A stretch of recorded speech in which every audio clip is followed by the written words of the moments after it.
I'm Frenchelle Johnson with Little Rock News Entertainment, and I will be interviewing Adrian Tillman, aka I am 607. How are you today?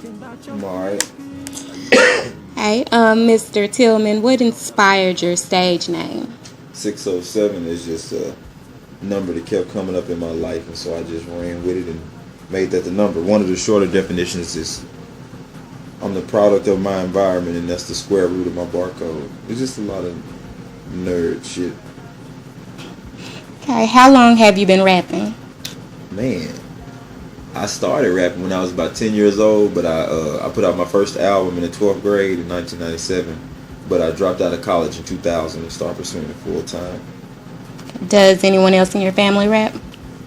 Yeah, my brother rap, my little brother Bobby rap, and that's it. Everybody else doing their own thing. Bobby, what's his stage name? Bobby. Just Bobby? It's just Bobby, yeah. Okay.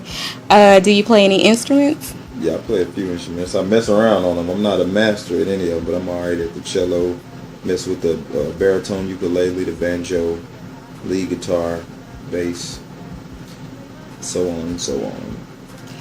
What's your relationship with the rapper E-Dub? E-Dub, that's my homie. Me and E-Dub met about in 2004, 2005. I knew him during the banging era, but I just knew like of him. But I met him on the rap scene in 04, 05, and we immediately just, you know what I'm saying, clicked up and been riding hard ever since. Because we just, sometimes you meet somebody and y'all feel like y'all been knowing each other for years. And that's how it was with Dub. The day after I met him, he picked me up and took me around to all the spots and helped me sell CDs. And that meant something to me. Because I always been a weirdo. You know what I'm saying? I always do stuff my own way. And he wasn't tripping on none of that. He took me through all of his spots. And so that was real important to me. Do you still keep in touch with him? Yeah, I always keep in touch with Dub for sure. I talked to him on the phone a couple weeks ago and went to see him a couple weeks ago. Yeah, that's the homie. We ready for him to get out spring 2014. In one word, describe the type of music you put out. World. What inspired you to become a rapper? It was free. It was a free hobby. I couldn't afford to go and play basketball because my mom's. When you had played basketball in junior high, you would have to get dropped off at school for practice before school, early in the morning, and my mom's didn't have no car most of the time. And then I couldn't even afford to buy the uniform anyway. So that's what I wanted to do, hoop for any other type of other activities. That everything costed money for field trips or whatever. Rap, all you needed was school supplies. So I used to sit at home and rap. I was the oldest of 5 kids, sit at home and rap. Who is your musical inspiration? My two biggest musical inspirations are Tupac and Fiona Apple, definitely. Okay. Who are some local artists that you would like to collaborate with? I think I pretty much collaborated with all the ones I wanted to collaborate with, but there's a couple of new guys. I want to collaborate with XP. He a young guy. Yeah, just really a lot of the younger cats. All of the ones that's been in it for a minute, we already hooked up and did our thing together. But a lot of the younger cats, I just can't get in touch with some of them. And some of them I hooked up with them, but they don't really have a lot of focus. And so I really stopped pushing to make it happen because the project probably wasn't going to come out anyway. Okay. If you had the opportunity to be signed with any major label, which one would it be and why? I think I might sign with Epic because they push a lot of artists. They push their artists real hard, and it seems like you got a lot of artistic freedom. One thing I don't think I want to do is sign to a label where an artist is a CEO, because it seems like from watching those labels, you'll never come out. Their careers always take precedence over yours. And I've never had seen any good situations where the protege outshined the front man. And that's mainly because the front man won't allow that. Okay, Mr. Tillman, are you single? Yeah. You are. Okay. Single-ish. Single-ish. What does that mean? Because, I got people that I deal, I got women that I deal with, but it's like, it's not nothing official as far as the traditional girlfriend, boyfriend type deal. Okay. Finish this sentence for me. If I wasn't rapping, I would probably be... Man. I'd probably be scheming. I call myself the nerd from the hood, and I'm just like, I'm always thinking of something. And rapping right now is providing me spiritual food, and it's putting food on the table. But if I didn't have rap, I would still need a way to put food on the table, and I would probably be trying to think my way through it. Hey, Adrian, I know you live on 12th Street. Why do you think the protest happened on 12th Street the other day? I think the protest happened because the Trayvon Martin case shed light on something that's been going on for a while. If you want to go back to NWA, F the police brutality in Little Rock is unacceptable, and it's becoming a problem, and we're having to deal with firsthand, not just white people, but the justice system and state officials' fear of black men and boys. They'll shoot you before they ask you a question. If you reach it for anything, they automatically think it's a gun. And I think that protest happened because something is going to have to change. People are willing to do anything to make a change happen in the near future, because it's getting too...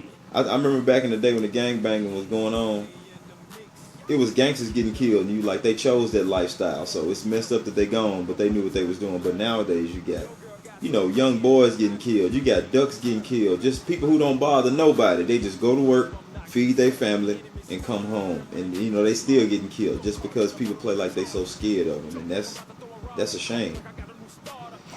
What's keeping Arkansas from having a national artist? First of all, I think the protests and stuff got something to do with it, because the mindset around Arkansas, we don't know how to rally behind one person or a few people, and we don't understand that equals national attention. But also on the artist side of things, I don't think that enough artists, including myself, have made enough songs that connect to the people. Because when you make a song that connects with the people, you really don't have to do no work. It's spread all by itself. But if you really, really have to push and push and push and push that song, people, they'll do it because it's you, but they really ain't feeling it like that. If they're not bumping it every day on their own, or trying to find it, or texting people, trying to figure out whose song is this, we not doing our job. So it's a combination of things. I think the Arkansas supporters have to learn how to be fans and just fans, and the artists, including myself, we need to just keep working on our craft until we make the songs that y'all want to hear.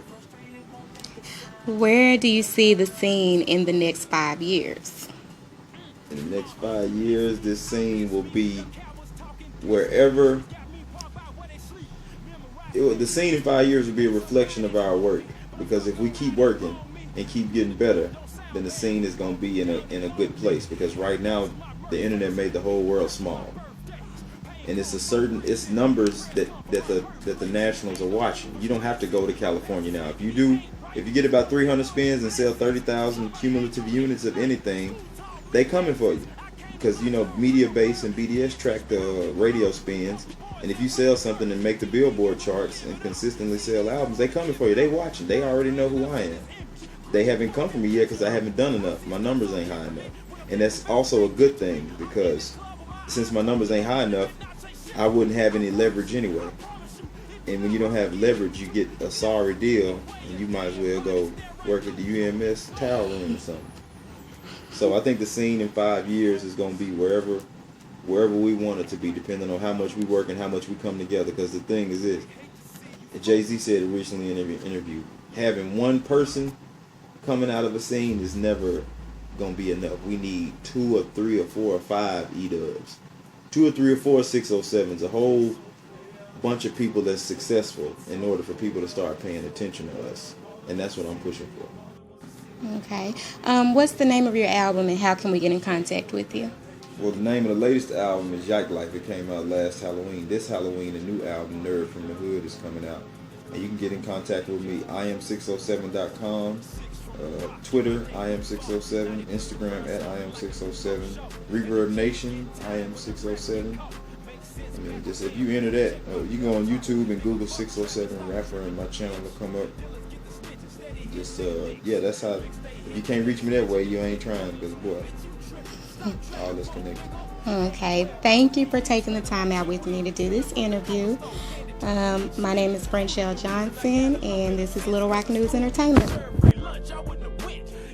She go hard, but can't get a blowjob. She don't got dinner, insurance is blood and I throw slob. Now she mad and won't even look at me, so I beat my meat in front of her and went to sleep happy. Money in the mix, don't keep none to burn.